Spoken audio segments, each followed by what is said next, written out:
अस्सलाम वालेकुम नाज़रीन, आप देख रहे हैं प्रोग्राम क्लैश। मेरा नाम है आयशा यूसुफ। नाज़रीन, मिनी बजट हुकूमत के लिए दर्द सर बन चुका है। एक तरफ अपोजिशन की जानिब से शदीद मुखालफत तो की जा ही रही है। आज कौमी असम्बली के इजलास में भी हमने देखा कि जिस तरह से ख्वाजा आसिफ साहब ने ये बात की कि इस मिनी बजट को हम मंजूर नहीं होने देंगे, कड़ी मुखालफत करेंगे। दूसरी तरफ हुकूमत के अंदर से भी इसकी काफ़ी मुखालफत की खबरें जो हैं वो सामने आ रही हैं। दूसरी तरफ इत्तेहादियों को अगर देखा जाए तो उनकी जानिब से भी कुछ इसी तरह की बातें सामने आ रही थी कि हमसे मुशावरत नहीं की गई और हमें मुसव्वदा जो है वो अभी तक नहीं दिखाया गया है कि इस मिनी बजट का है क्या। लेकिन अब से कुछ देर पहले खबर आई है कि मुस्लिम लीग काफ जो है वो मान गई है इस मिनी बजट पर हुकूमत का साथ देने के लिए। लेकिन MQM का भी एक इजलास हुआ जिसमें इस मिनी बजट पर मुशावरत की गई है और उनकी जानिब से ये कहा गया है कि अगर आम आदमी पर कोई नया टैक्स लगता है तो वो इस मिनी बजट की मुखालफत करेंगे और उन्होंने भी यही कहा कि हमसे मुशावरत नहीं की गई है। दूसरी तरफ जो जो स्टेट बैंक ऑफ पाकिस्तान की खुद मुख्तारी का बिल है वो काबीना से मंजूर कर लिया गया, जबकि मिनी बजट जो है वो 2 मरतबा काबीना इजलास में मंजूरी के लिए अभी तक पेश किया गया था, लेकिन उसको पेश किया जाना था लेकिन उसको मौखर कर दिया गया और अब कल का काबीना का इजलास कहा जा रहा है, उसमें इसको पेश किया जाएगा और मंजूरी के बाद कौमी असम्बली में इसको लेकर जाया जाएगा। इस पर बात करते हैं कि आम आदमी पर इस मिनी बजट का असर होगा या नहीं, कहाँ पर टैक्स बढ़ेंगे, क्योंकि तर्जुमान जो हैं वज़ारत ख़ज़ाना के मुज़म्मिल असलम साहब, उनको मैं सुन रही थी, वो ये कह रहे थे कि आम आदमी पर इसका कोई असर नहीं जाएगा, सिर्फ जो अमीर लोग हैं या जो इम्पोर्टेड और लग्जरी अशियाँ हैं उनके ऊपर टैक्स लगेगा। मुसव्वदा और डिटेल्स अभी तक सामने नहीं आई हैं तो उसके लिए हमें थोड़ा सा वेट करना पड़ेगा कि आम आदमी पर इसका असर होता है या नहीं होता। हमारे जो मेहमान हैं उनका मैं तारुफ करवा देती हूँ। फैज़ मोका साहब हमारे साथ मौजूद होंगे, MNA है पाकिस्तान तहरीक इंसाफ के, चेयरमैन फाइनेंस कमेटी भी हैं। कैसर अहमद शेख साहब MNA मुस्लिम लीग नून हमारे साथ मौजूद होंगे और हैदर जमान कुरैशी साहब रहनुमा पीपल्स पार्टी हमें ज्वाइन करेंगे। हमारे तमाम मेहमानों का बहुत शुक्रिया हमें ज्वाइन करने के लिए। कैसर अहमद शेख साहब, आपसे मैं आगाज़ करना चाहूँगी। आज कौमी असम्बली के इजलास में काफ़ी गर्मा गर्मी भी हुई, पीपल्स पार्टी के रहनुमाओं की जानिब से भी और मुस्लिम लीग नून के रहनुमाओं की जानिब से भी काफ़ी तनकीद की गई है इस मिनी बजट और स्टेट बैंक ऑफ पाकिस्तान के बिल को लेकर। सबसे पहले तो सर बताइएगा क्या तहफ़्फ़ुज़ात क्या है, क्योंकि हुकूमत तो ये कह रही है कि आम आदमी पर कोई नया टैक्स नहीं लगेगा इस मिनी बजट के आने से। बिस्मिल्लाहिर्रहमानिर्रहीम। आयशा यूसुफ ये एक मजाक की बात कर रहे हैं, ये इन्होंने मईशत को भी मजाक समझ लिया है। लेकिन ना झूठ बोलना या सच की तर्जमानी ना करना मैं नहीं समझता। फैक्ट्स एंड फिगर्स हैं। IMF ने कहा है कि हर चीज़ पे जो एग्जेम्प्ट है सेल टैक्स से वो उसको सेल टैक्स लगा दिया जाए। सेल टैक्स तो सिर्फ एग्जेम्प्ट वही चीज़ें हैं जो कि बहुत ज़रूरी हैं और जो आम आदमी की हैं और जो कि इंतहाई उसके इसीलिए उसको एग्जेम्प्ट किया गया था। बाकी चीज़ों पे तो सेल टैक्स पहले ही लगा हुआ है। तो ये इन्होंने कहा और ये कहना कि आम आदमी को फ़र्क नहीं पड़ेगा। अब बताइए कि अद्वियात हैं, मेडिसन, उस पर सेल टैक्स लगेगा, खाने पीने की चीज़ों पे सेल टैक्स लगेगा, दूध पे सेल टैक्स लगेगा। तो ये कहते हैं आम आदमी को फ़र्क नहीं पड़ेगा, तो किसको फ़र्क पड़ेगा, ज़रा ये समझा दें। और फिर ऐसी चीज़ों पे ना ये बड़ा हसास मामला है, लोगों को दुख होता है, लोगों को तकलीफ़ में, और आप एक तरफ इजाफा कर रहे हैं, ऊपर उनके ज़ख्मों पे नमक छिड़क रहे हैं कि आम आदमी को तो फ़र्क नहीं पड़ेगा। तो हमें ख्याल करके ये मईशत के बारे में बात करें। बहुत ये खुद कह रहे हैं, इनका कहना है IMF ने 550 अरब रुपए का कहा है कि हमें ज़्यादा चाहिए टैक्सेस, उसमें 350 अरब रुपए तो टैक्स हैं डायरेक्ट, जो सेल टैक्स का मद में एग्जेम्पशन है उनको ख़त्म किया जा रहा है, और 200 अरब रुपए जो डेवलपमेंट के प्रोग्राम थे उस डेवलपमेंट को ख़त्म किया जा रहा है। अब आप बताइए कि हमारे मुल्क में जो हालत है सड़कों की, इंफ्रास्ट्रक्चर की, जो नालियाँ उबली पड़ी हैं, जो गटर निकल रहे हैं, और हर जगह पे हम जब जाते हैं, मैं अपने चिन्योट जाता हूँ ना, किसी जगह से मैं नहीं आ सकता। आपके साथ फैजुल्ला कमोका मेरे भाई हैं, हमारे चेयरमैन है, मैं फाइनेंस कमेटी में इनके साथ हूँ।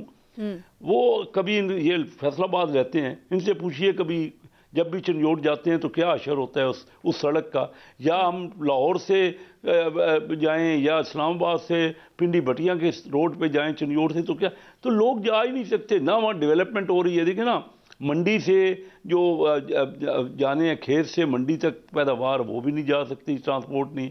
उसके अलावा बाकी देखिए ना, बिजली का इंफ्रास्ट्रक्चर, गैस नहीं है, गैस के सारे पाइप बिछे पड़े हैं पिछले 3 सालों से। मैंने उनको करवाया तो अपने हलकों में और बाकी सब तमाम MNS के हलके में वो जो पाइप बड़े बड़े तो लग गए, पैसा लग गया, अब आप उनको डिस्ट्रीब्यूशन पाइप नहीं लगा रहे, रोक के रख दिए। तालीम के इदारे रुके पड़े, तो डेवलपमेंट का भी काम और 200 अरब रुपए टोटल इस साल कम हुई है। डेवलपमेंट का प्रोग्राम रखा गया कोई 500-550 अरब रुपए, उसमें से भी कोई 200 अरब कम आप कर देंगे तो आप बताइए कि क्या 22 करोड़। कैसे साहब, आपको नहीं लगता कि डेवलपमेंट प्रोग्राम या डेवलपमेंट इस वक्त होना ये सेकेंडरी है, क्योंकि इस वक्त अनसर्टन सिचुएशन है पूरी दुनिया की, सिर्फ पाकिस्तान की नहीं, और पाकिस्तान में महंगाई की क्या सूरत हाल है आपको भी पता है, तो ज़रूरियात ज़िंदगी की चीज़ें आम आदमी तक पहुँचना ये सबसे ज़्यादा इंपॉर्टेंट होना चाहिए, हुकूमत की तरजीह में शामिल होना चाहिए सबसे पहले। नहीं, ऐसी बात नहीं है। देखिए, दुनिया पूरी में कोविड ज़रूर आया, इंडिया में हमसे ज़्यादा कोविड हुआ ना, लेकिन वहाँ पे बाहर की इन्वेस्टमेंट आ रही है। इस साल 44 अरब डॉलर की इन्वेस्टमेंट आई है और पाकिस्तान में सिर्फ 2 अरब फॉरेन डायरेक्ट। फिर उनके यहाँ तरक्की हो रही है, 10% इस वक्त इंडिया ग्रो कर रहा है कोविड के बावजूद। उनके यहाँ वो हालत नहीं है, और हमारे यहाँ महंगाई अब खुद हुकूमत की फिगर है 11.5%, जो इन्फ्लेशन का नवंबर में हो गया 11.5% हुकूमत ने कहा। इंडिया में 4% है, बांग्लादेश में 4.5-5% होगी। तो ये आप बताइए, वो तो बांग्लादेश भी 8.5% तरक्की कर रहा है। अब $2,000 बांग्लादेश की फ़ी का आमदनी हो गई है, हम 1200 पे, हमने 1400 पे छोड़ा था, अब 1200 हो गई है। कुल आमदनी पाकिस्तान की 310 अरब डॉलर से 290 हो गई है। फीकस जो कर्जा था, ये कर्जा कहते थे, इमरान खान ही कहते थे कि जो बच्चा पैदा होता है वो कोई 1.25 लाख रुपए का मकरूद है। अब तो आप लोग तजावीज़ क्यों नहीं देते? ये तो फवाद चौधरी साहब ने भी, ये तो फवाद चौधरी साहब ने भी कहा कि हर जगह जी तजावीज़, ये तो बात ही बिल्कुल गलत है। देखिए, पहले दिन से हमने इनको कहा कि आए चार्टर ऑफ इकानमी करें, आए बैठें और तजावीज़ लें। और मियाँ शहबाज शरीफ साहब ने भी कहा, इसने अपना जो बिलावल भुट्टो जरदारी ने भी कहा, मेरी कई तकरीरें, ये फाइनेंस कमेटी के हमारे चेयरमैन बैठे हैं, इनका काम है ना, ये पूछें हमसे, एजेंडा पे कोई आइटम लाएं, हम तजावीज़ देंगे। और मैं आपको कई बार ये तजावीज़ दे सकूँ, मोटी मोटी बात करूँगा। देखिए, हमारे तकरीबन 4,000 अरब रुपया हुकूमत का फंसा हुआ है उन नेशनलाइज यूनिट पे जो घाटे कर रहे हैं। एक तो 4,000 अरब रुपया लगा पड़ा है, जिसमें जो प्रॉपर्टी जिसमें डिस्ट्रीब्यूशन कंपनियां हैं, गैस की और बिजली की और रेलवे और PIA और ये सारे इदारे हैं, तो स्टील मिल, 4,000 अरब रुपए तकरीबन हुकूमत का लगा हुआ है। उसके बाद 750 अरब उस पर घाटा निकाल रहे हैं हर साल। अब बताइए, कोई इदारा ऐसा है एक तो 4,000 अरब रुपया लगाए और 750 अरब घाटा करे। हर हुकूमत कहती है मैं प्राइवेटाइज करूँगी इन इंडस्ट्रीज़ को, या कि हम इसको प्रॉफिटेबल बनाएंगे। अब बताइए, इनको किसने रोका है? क्यों नहीं ऐसा काम कर? खुद इन्होंने कहा आज तक प्राइवेटाइज कुछ भी नहीं हो सका। दूसरा, इन्होंने ही कहा था इमरान साहब ने कि बाहर से लोग आके यहाँ नौकरियाँ करेंगे। अब यहाँ इन्वेस्टमेंट ही नहीं है बाहर।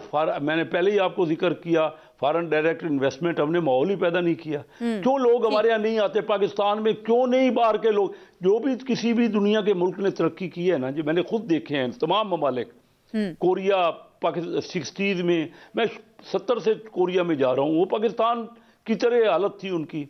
आज देखिए ना, उन्होंने बाहर के इन्वेस्टमेंट आई उनके यहाँ, वियतनाम में आई, थाईलैंड में आई, इंडिया में आई, बांग्लादेश में आई, उन लोगों में बाहर की इन्वेस्टमेंट आ रही है। ठीक है, कैसे साहब आपका पॉइंट आ गया। हैदर जमान कुरैशी साहब, ठीक है, हैदर जमान कुरैशी साहब, पाकिस्तान पीपल्स पार्टी के कंसर्न्स इस मिनी बजट और ये स्टेट बैंक ऑफ पाकिस्तान का बिल जो है, इसको लेकर क्या है?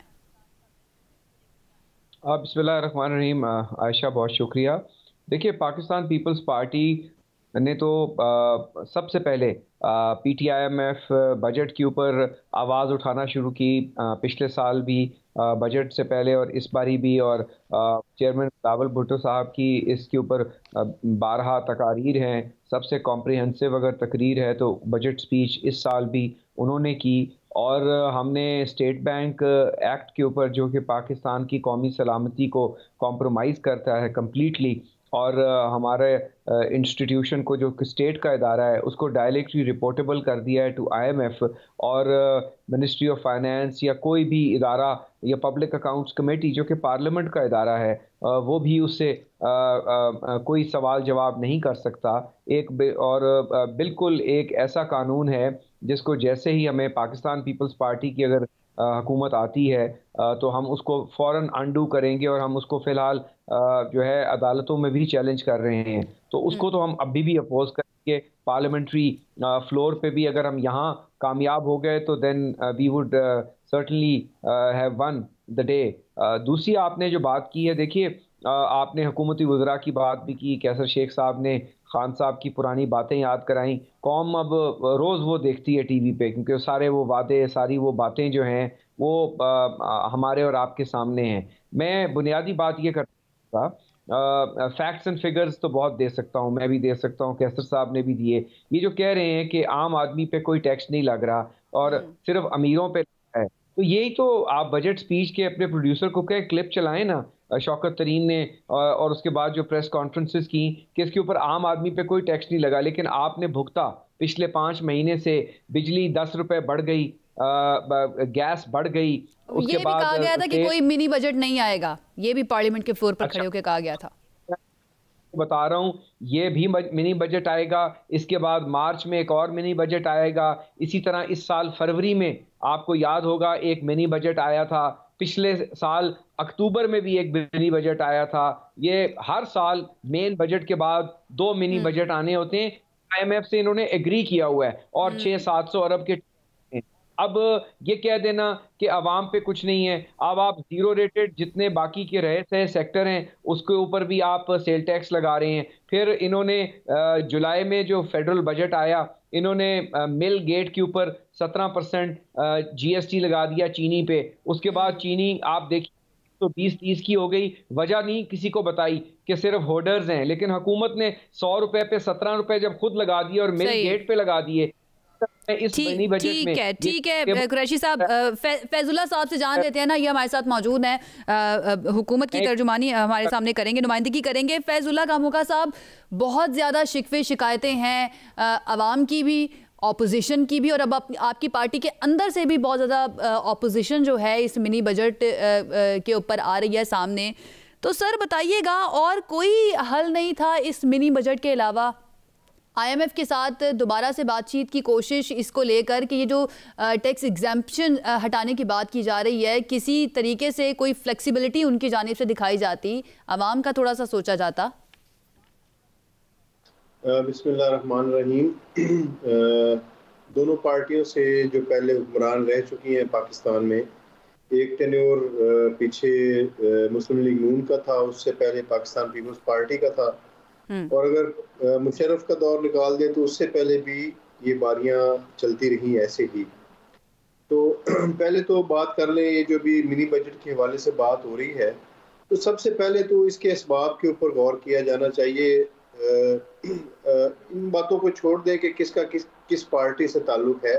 एक पाकिस्तानी होने के नाते हमें कैसर अहमद शेख साहब बड़े साफ गो आदमी हैं, बड़ी साफ बातें करते हैं। हैदर जमान कुरैशी साहब से मेरा इंटरेक्शन नहीं है, उनसे पहले कोई मुलाकात नहीं है। कैसर अहमद शेख साहब मेरी कमेटी के मेंबर हैं, मैं कमेटी को चेयर कर रहा हूँ, तो बड़े साफ गो हैं और बड़ी साफ गोई से बात करते हैं।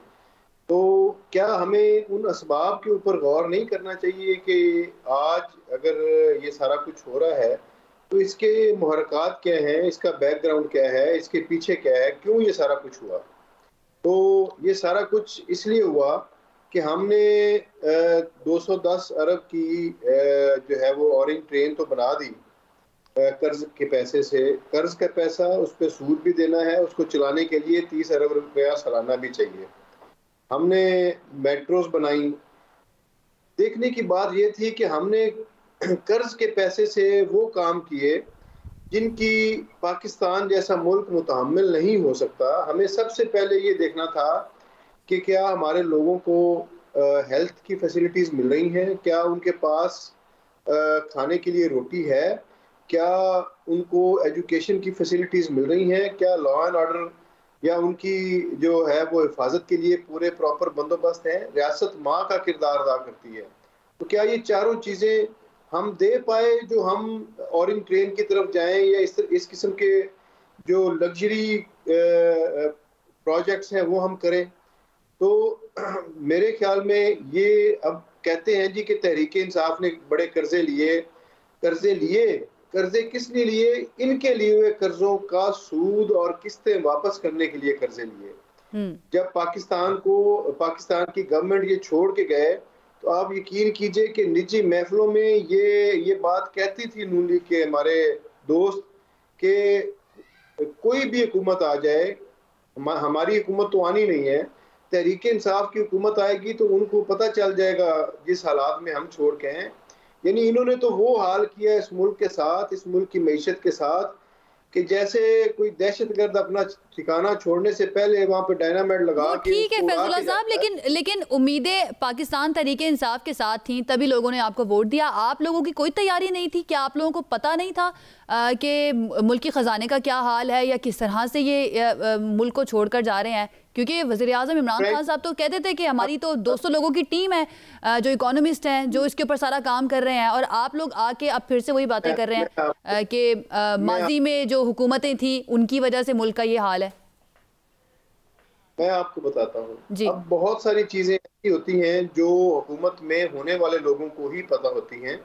बाहर बैठ के आपको उन चीजों का उस तरह से अंदाजा नहीं होता।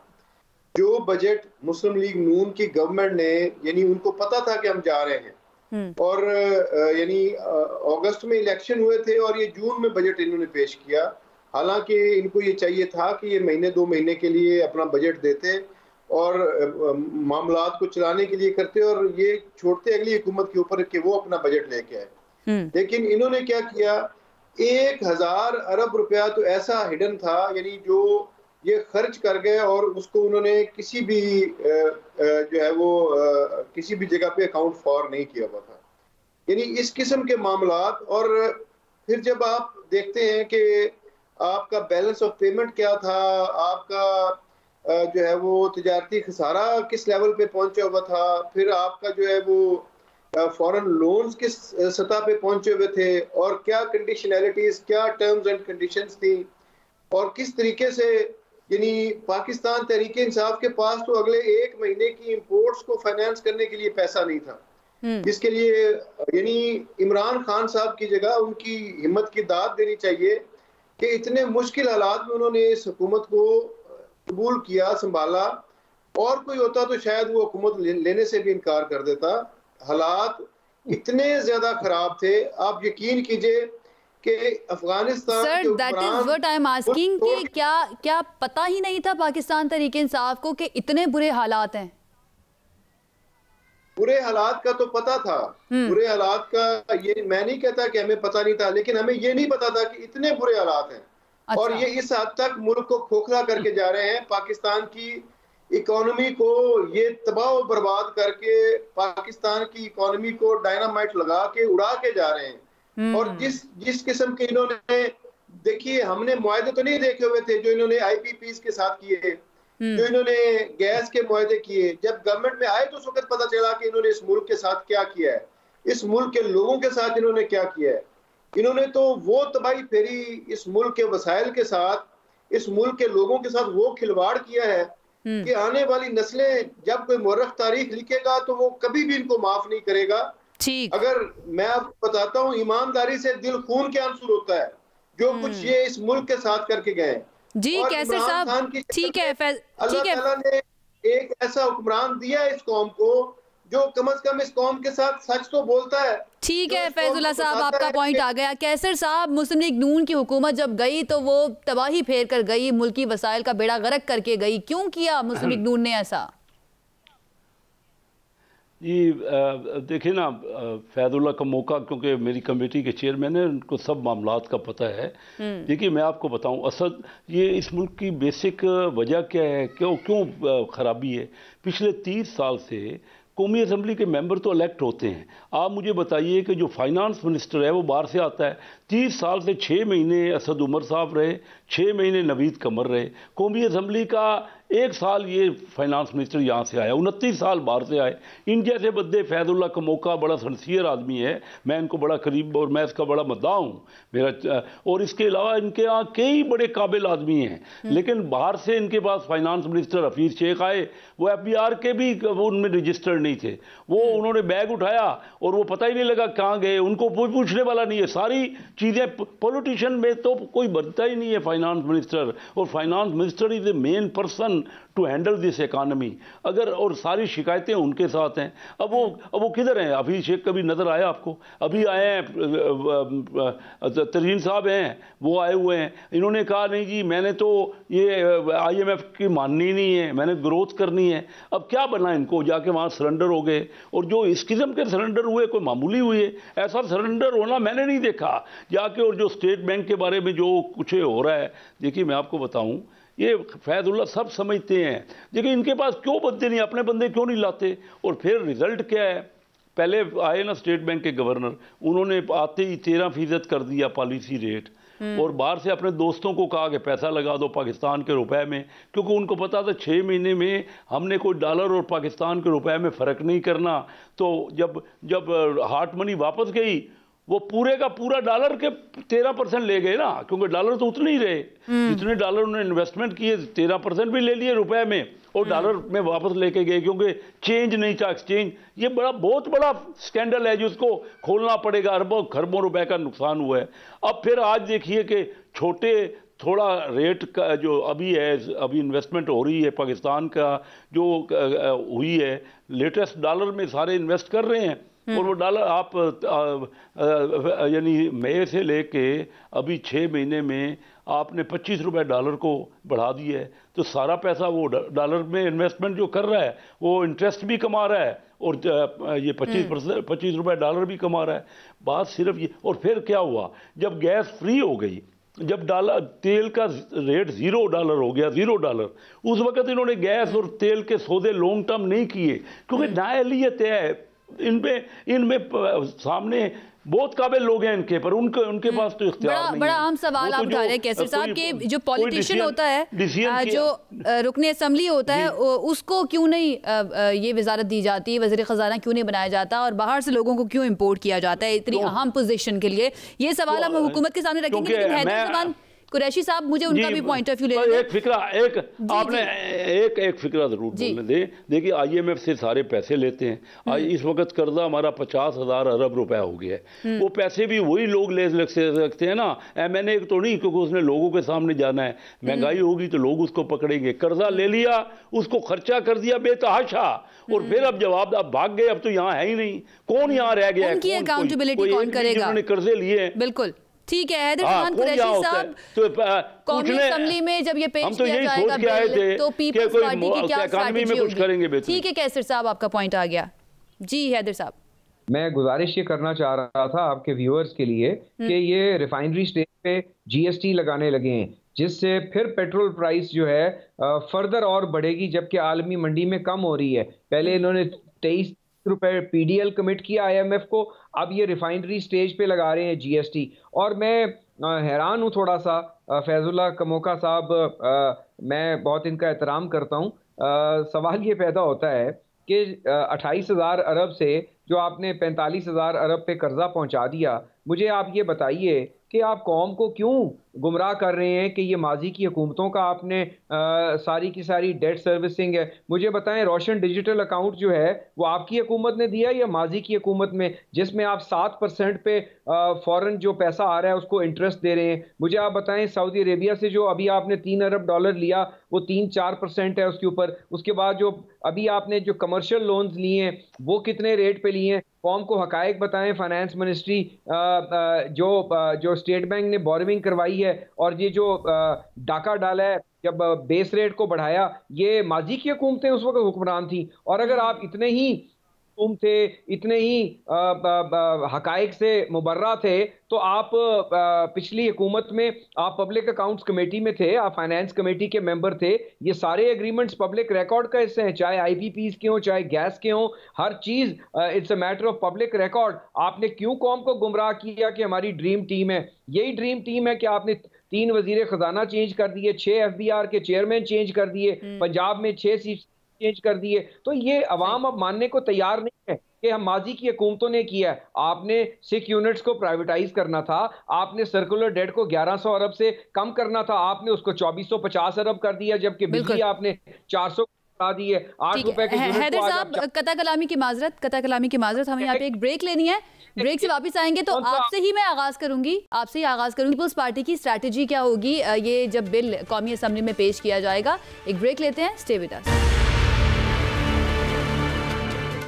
जी नाज़रीन, ब्रेक के बाद खुशामदीद। बात हो रही है मिनी बजट से मुताल्लिक कि क्या हुकूमत इसको पार्लियामेंट से पास करवाने में कामयाब हो पाएगी या नहीं। फैजुल्ला कामोका साहब, बड़ी लंबी चार्जशीट है ऑपोजिशन की आप लोगों के खिलाफ, लेकिन ये बताइए कि आप लोगों की तैयारी पूरी है?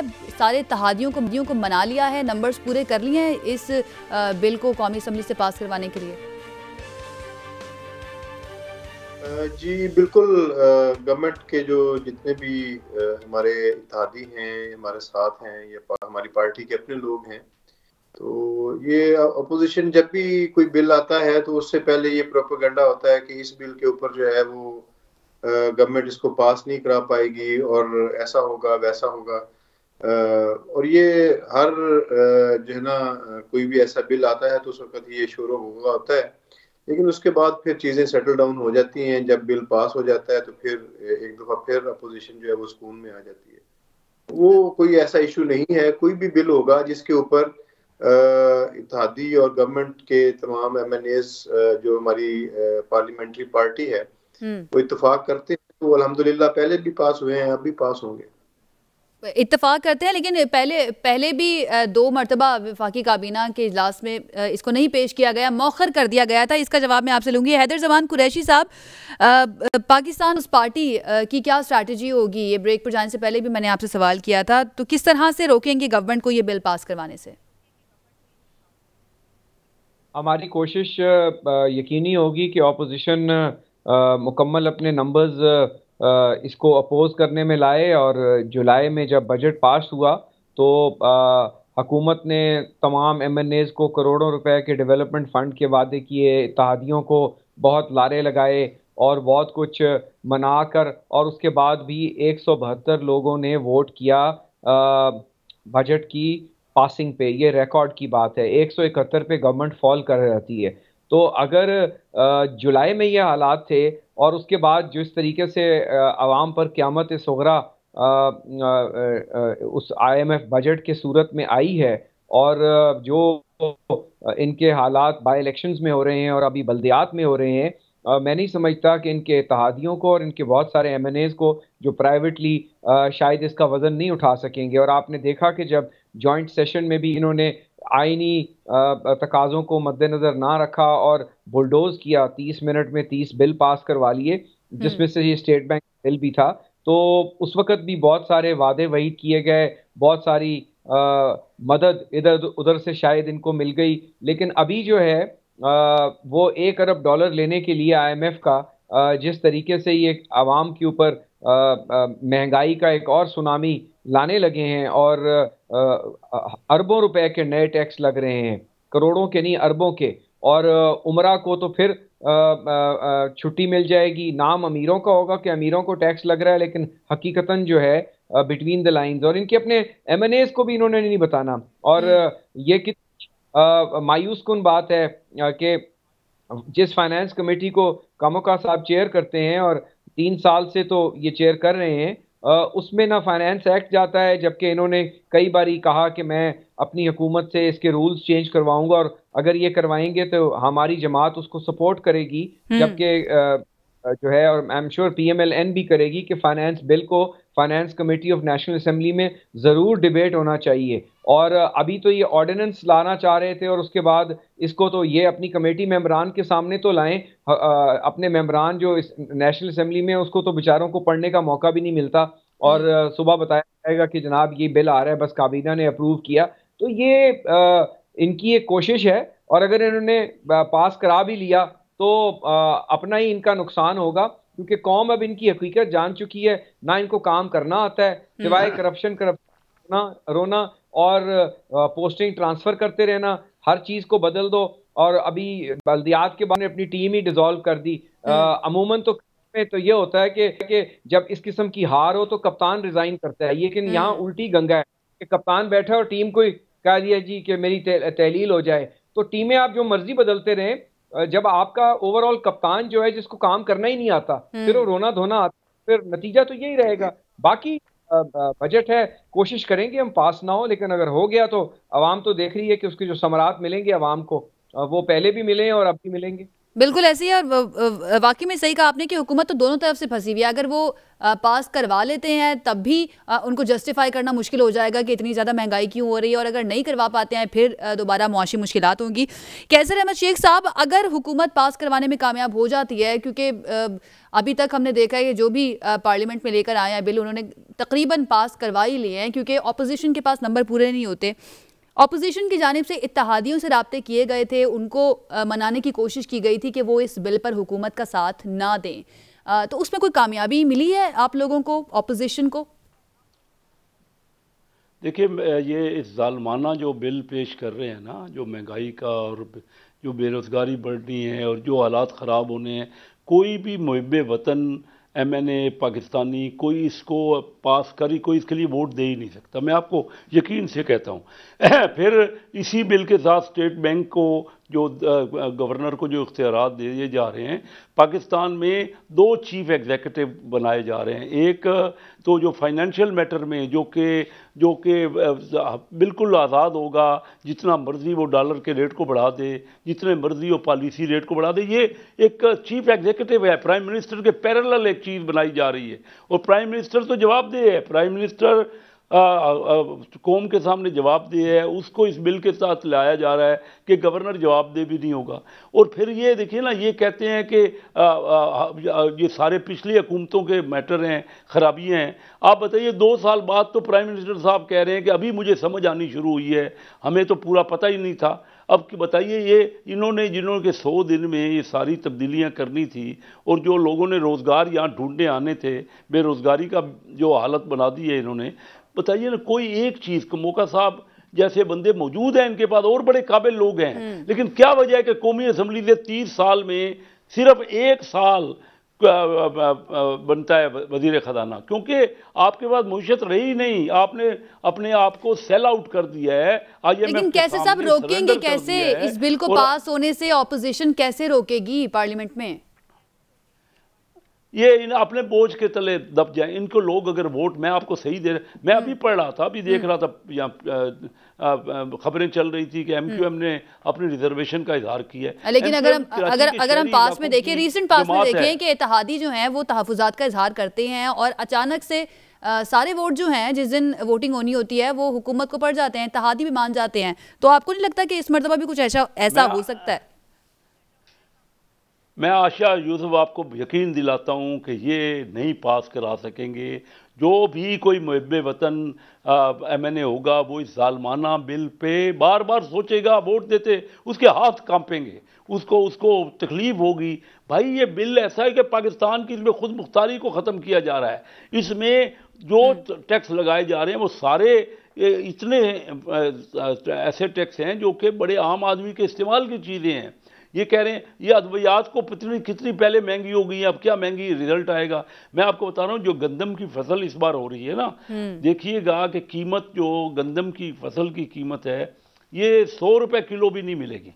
तो यहाँ अवेलेबल नहीं होगी, क्योंकि ना खाद दी जा रही है, वो सारी इतनी ब्लैक हो रही है हर चीज़।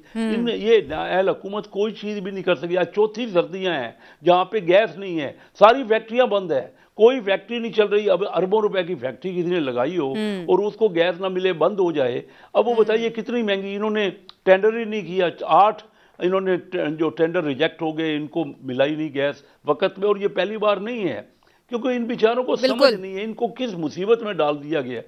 प्राइम मिनिस्टर बिल्कुल साहब बिल्कुल सही कहते कह हैं रहे हैं। सोचिए, कोई अवाम तो सोचे। मुश्किल में है, प्राइम महंगाई मिनिस्टर साहब बहुत कहते हैं ज्यादा है आवाम और मुश्किल उस में है, पर बस जुल्म ये ये है, है। कैसर साहब, उस पर जुल्म ये है कि शेख रशीद साहब जो है वो ये कहते हैं कि 5वें साल में जाकर वज़ीर आज़म महंगाई पर काबू पाने में कामयाब होंगे। फैजुल्ला साहब, आवाम को तो फौरी तौर पर रिलीफ चाहिए और अब बात पहुंच गई है 5वें साल में। आपको पता है कि इसका जो रिएक्शन अभी हमने रिसेंटली देखा है बल्दियाती इंतखाबात खैबर पख्तूनख्वा के, उसमें आपके अपने वज़रा जो थे सूबाई वज़ीर, उन्होंने कहा कि एक बड़ी वजह जो है वो महंगाई थी जिसकी वजह से हम हार गए। तो अब आवाम इंतज़ार करे कि 5वां साल आएगा तो उसके बाद महंगाई कम होगी। देखिए, इसमें एक बात पाकिस्तान के अवाम को भी समझनी चाहिए। जो पूरी दुनिया के अंदर इस वक्त महंगाई की जो लहर है, वो ये सिर्फ पाकिस्तान का फिनोमिना नहीं है, ये पूरी दुनिया के अंदर हालात ऐसे ही हैं। और कई मुल्कों के अंदर तो 100 साल के रिकॉर्ड टूट गए महंगाई के हवाले से, जहाँ पे लोग सोच भी नहीं सकते थे। तो पाकिस्तान तो जिस हालात में ये छोड़ के गए, एक वल्नरेबल कंट्री कंसिडर किया जाता था।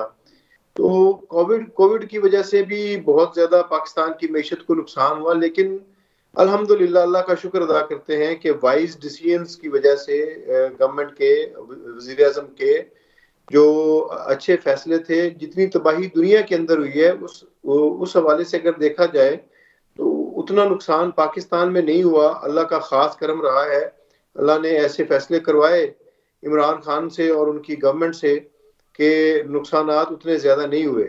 वरना तो जिन हालात में ये इकोनॉमी को छोड़ के गए थे, और अगर वही कुछ होता जो इंडिया में या बाकी दूसरे ममालिक में हुआ कोविड की वजह से, तो पाकिस्तान तो सस्टेन ही नहीं कर सकना था।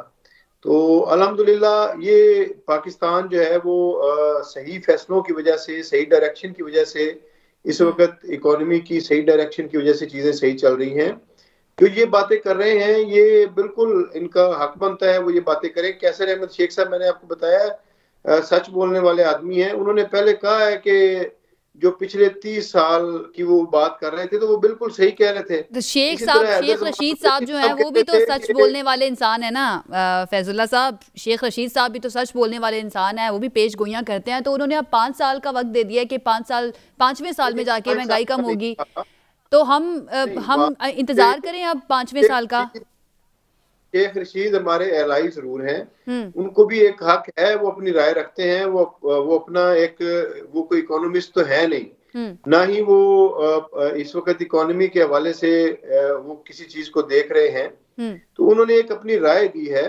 तो जो मुल्क के वजीर दाखिला है वो सर, मतलब एक बड़ी अहम और जिम्मेदार जो है उनके पास ओहदा है।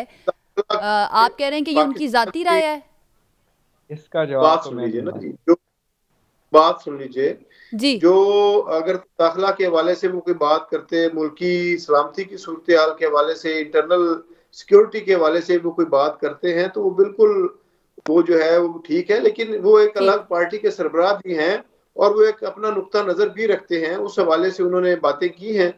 तो मैं तो ये कहूँगा हमारी गवर्नमेंट की और हमारे वजीर आजम की तो सर तोड़ कोशिश है। आप कह रहे हैं महंगाई के हवाले से क्या सबसे ज्यादा अहम चीज होती है?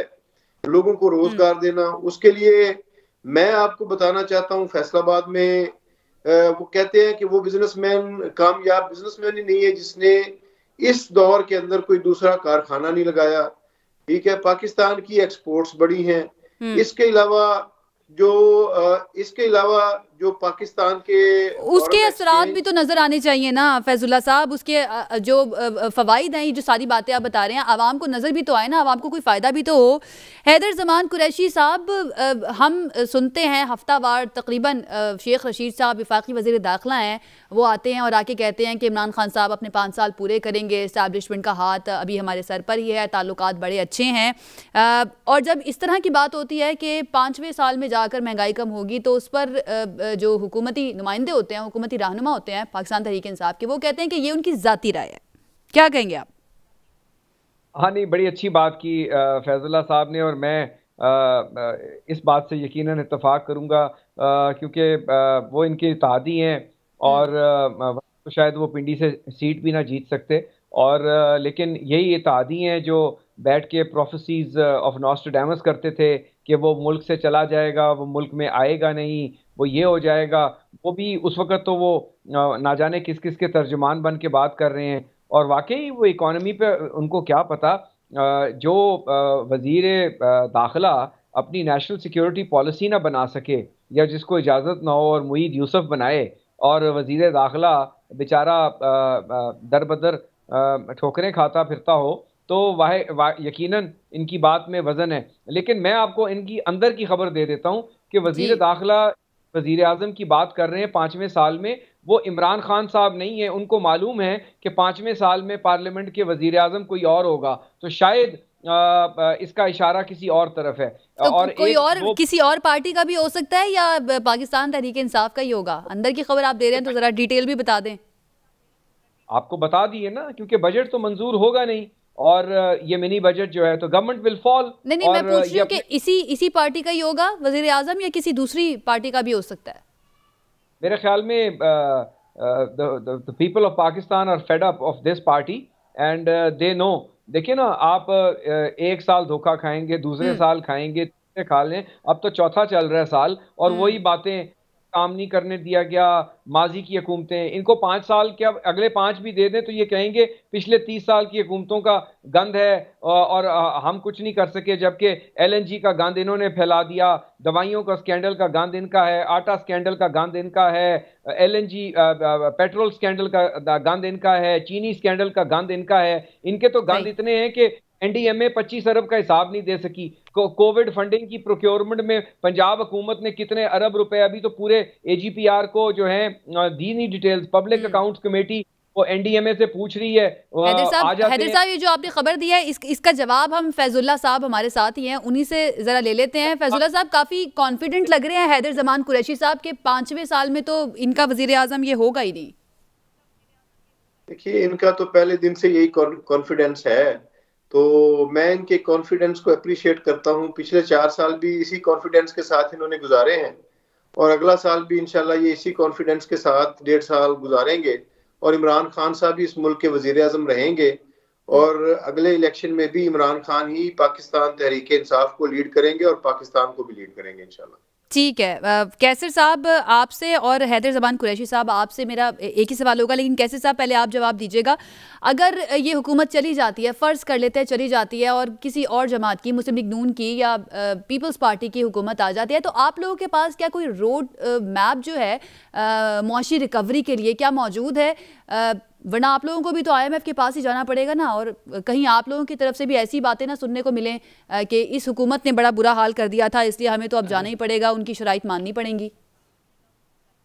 जी कैसर साहब। देखिए, जो इस हुकूमत ने किया है वो तो सबके सामने है ना।